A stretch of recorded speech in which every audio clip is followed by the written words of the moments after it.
est décédé par une tension négative provoquant jusqu'à sa mort. Repose en paix Kagame. Mais la RDC ne t'oublierait jamais de ce que tu as tué beaucoup de Congolais à Goma et à Bukavu. C'est officiel. Paul Kagame est décédé par une tension négative provoquant jusqu'à sa mort. Repose en paix Kagame. Mais la RDC ne t'oublierait jamais de ce que tu as tué beaucoup de Congolais à Goma et à Bukavu. C'est officiel. Paul Kagame est décédé par une tension négative provoquant jusqu'à sa mort. Repose en paix Kagame. Mais la RDC ne t'oublierait jamais de ce que tu as tué beaucoup de Congolais à Goma et à Bukavu. Très chers compatriotes,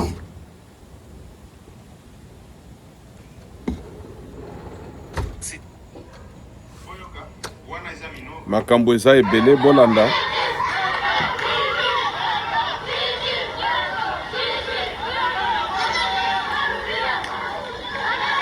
Kei kozwa bato mpo basala marche bakomi kovote Faci.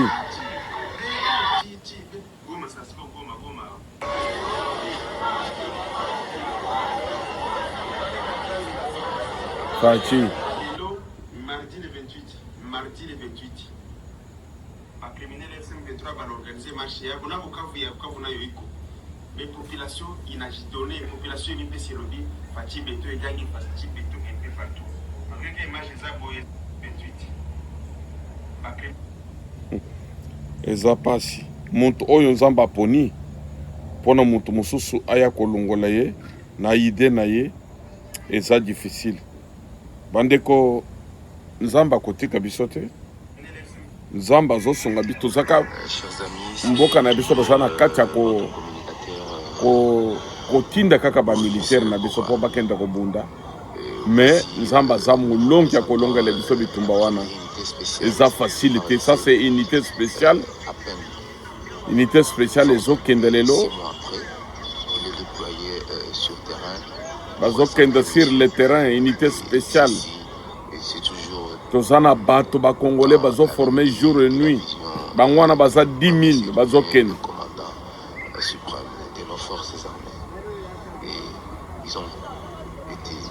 Bien formés et l'endurance sur terrain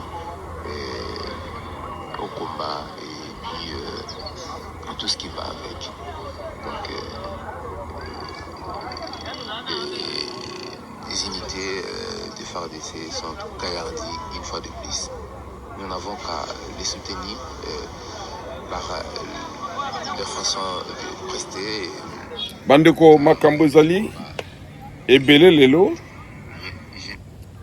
oyebaka ke nasalaka après naye kosala kaka vidéo naza na histoire moko bolanda histoire oyo. Parce que depuis des siècles on teste sur nous ce qu'on n'oserait jamais tester ailleurs: division, dépendance et contrôle des esprits.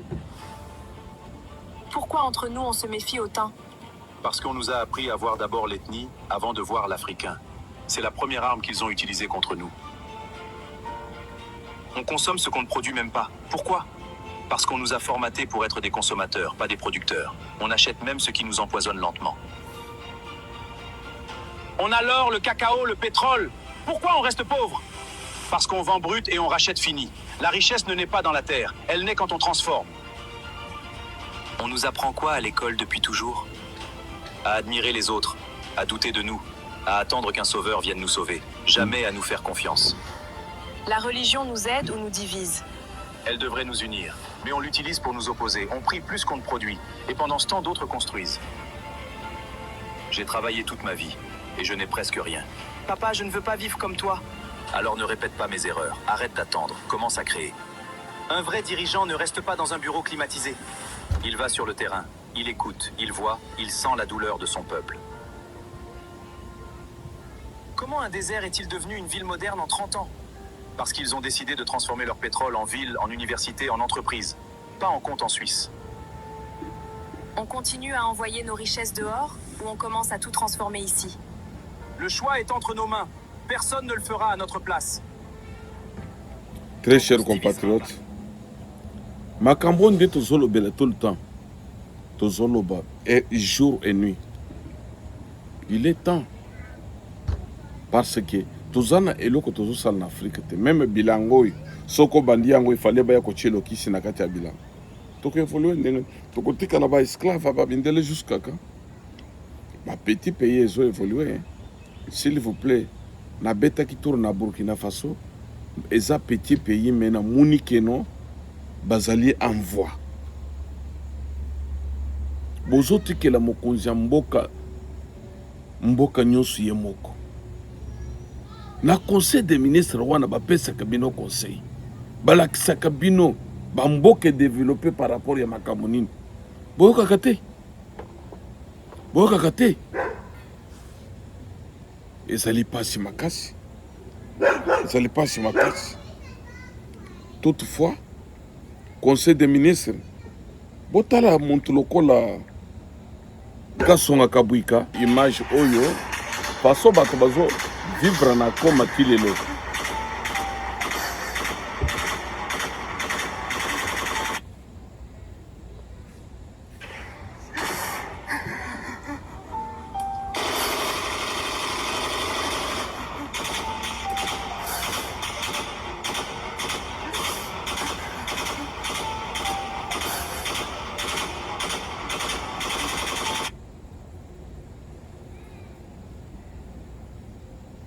Bandeko. Eloko ezoka musanga makasi. Botala exemplaire ya général Kasonga Kabwika. Lelo conseil des ministres ezokende kosala manakanya makasesi. Nazana image soki na laksibino biloko ndeko na biso na zosala boko kamu. Tonnes de cacao vers la Chine dans le cadre d'un accord bilatéral signé en 2024. Tosali accord na Chine. Pona ka pilipili na kakao me batu ya kokunda pilipili bazao pi kakao bazawa ozokende kokunda pilipili batu bazo ya kochelo kisi. kisi s'apprête à exporter 180 000 tonnes de piments secs et 50 000 tonnes de cacao vers la Chine dans le cadre d'un accord bilatéral signé en 2024. Le ministre Julien Paloukou appelle les producteurs à s'organiser en coopérative pour profiter de ce marché estimé à plus de 500 millions de dollars par an. La RDC s'apprête à exporter 180 000 tonnes de piments secs et 50 000 tonnes de cacao vers la Chine dans le cadre d'un accord bilatéral signé en 2024. Le ministre Julien Paloukou appelle les producteurs à s'organiser en coopérative. bandeko na ngai ba producteur wana bakokende na Congo boko ide bango na nini ba chef coutumier bango moko o bandi bilanga na yo bango bazoluka kisi babuma yo babeta yo kisi vraiment na yebite disposition ni l'état na biso kozopona makambo abo nyonso bazotala ka chef de l'état tozana bato ebele bakendaki kosala agriculture na bamboka na bango mboka mosusu Congo te mais bato wana ba évoluer balungwa na États-Unis abakei mais mboka na biso Congo kendaka kosala eloko moke boyo toyebi te comportement ya bato wana façon bazali ngai nakendaki na développement moke na mboka na biso tola makambo ekomeli ngai ekomeli mutu mosusu te biloko bozomona nyonso koyi na se wana baminero eza ya ngai tala makambo bato wana bakufi presque 17 personnes bakongolais pona nini na perdre kaka biloko nyonso wana na évoluer eloko moko te botika kindoki tala bato ndenga bakufi bato ya Nzambe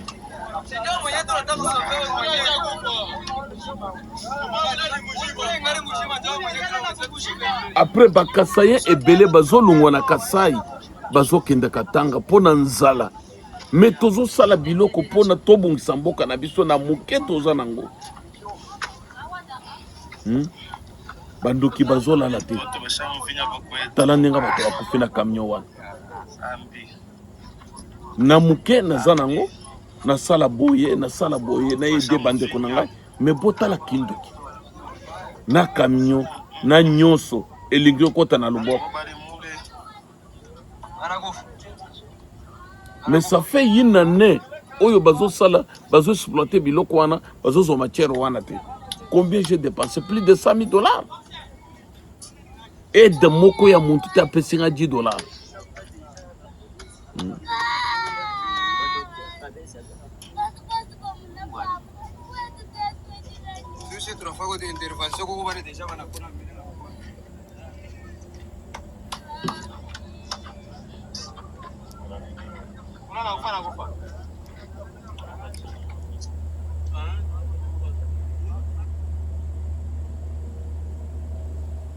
Vous informer, c'est notre devoir. Bienvenue à toutes et à tous. Bonjour, chers parents. Nous venons d'apprendre qu'un grand camion en provenance du Kasaï vers Lubumbashi a fait un grave accident au niveau de Lubudi. Le bilan provisoire fait étant de plus de 100 personnes décédées. Si vous avez des membres de la famille qui ont quitté Mbujimayi à bord d'un gros camion en direction de Lubumbashi, veuillez s'il vous plaît vous renseigner d'urgence. Le camion accidenté se trouve actuellement au niveau de Lubudi. Que Dieu nous protège, nous tous. Makambo na zoloba ezate ke po oselanga ba commentaire boina bo po bozalaka na esengo ya kofinga bato. Mais je vous le dis, nazo bisebino ke biloko wana eza yanga. Biloko nyonso bozomona wana nyonso eza ngai. Première course botali. Tozana posa développement, tozana posa mboka na biso kende liboso. Eko kende ndenge ni biloko wana se bato bazana mbongo na Congo. Bakosala ba usine na Kasai. Ba Kasai bazana souffrance makasi. Fachi akenda na Kasai bandoka bele mutu nyoso mbongo. Bino ba Kasai wana muntu moko kosala eloko boy, muntu osala eloko boy. Oui, ndenge ezali partout. Ezosala pasi makasi. Motema ezosala bien te. Pona komona bandeko na biso. Motema mabe. Tala ndenga bato bazokenda na Katanga. Botala. Pona nini souffrance.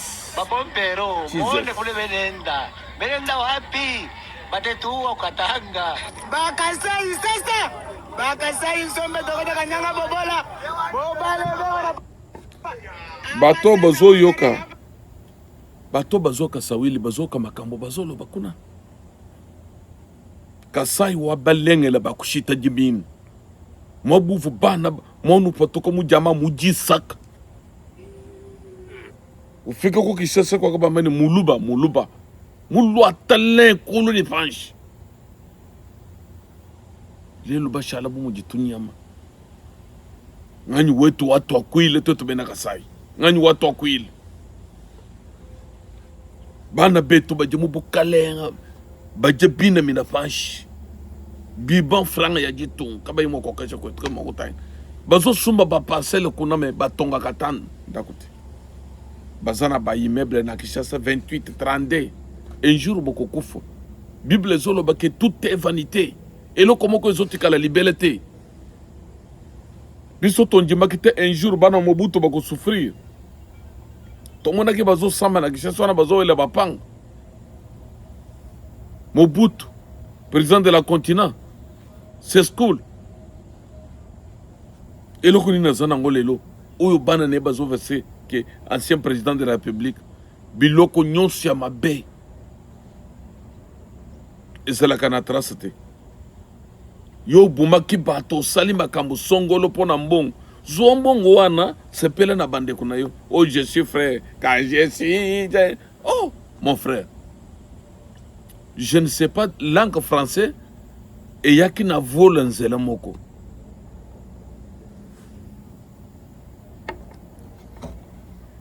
C'est pourquoi si vous avez un frère à la maison, il parle beaucoup de français, vous voyez comme ça, tirez attention.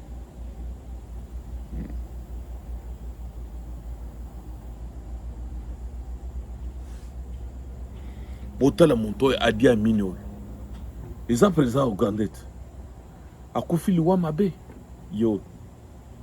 Akufi liwa mabe. Kambweza ebele ako yebise bino. Meta ezali muke. Tolingi ko sala ba vidéo mingi te parce que tozana mawa makambo ezo sala na Congo. terrain eza ebele ya koexploite agriculture kosomba batracteur eza na Chine ba 20 000 15 000 ozosala bilanga na yo mais salaka bilanga wana yina ne deuxième année okoleka na bilanga wana feta mo lomba baja lomba baja.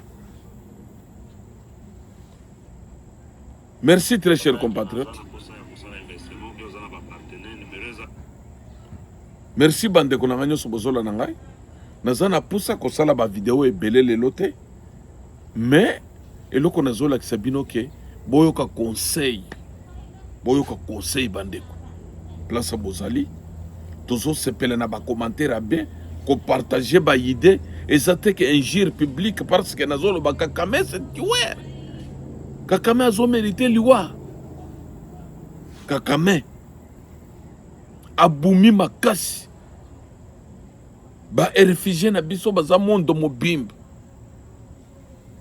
Très chers compatriotes, ozomona muntu ozolunga na Côte d'Ivoire po ya kozwa refuge po azwa visa akenda na États-Unis atikali congolais. Merci beaucoup. Nzamba pambola bino bola ekepe bo partager bino nyonso bolandaka biso. Nzamba pambola bino bozala na makasi tokutana lisusu makambo eza ebele ezosila te jour makambo nzamba sali mokili mpona makambo. Tout est vanité. Biloko nyonso mokili ezotikala. Un jour yo zoloba ke ozali nani okoleka bisengomani azate bisengomani oyebaki bisengomani ndenga renye na temps ya Kabila bisengomani oyebi ye na même tango ya Mobutu oyebi James Kabaré chef d'état-major rwandais oyebi ya Idi Amin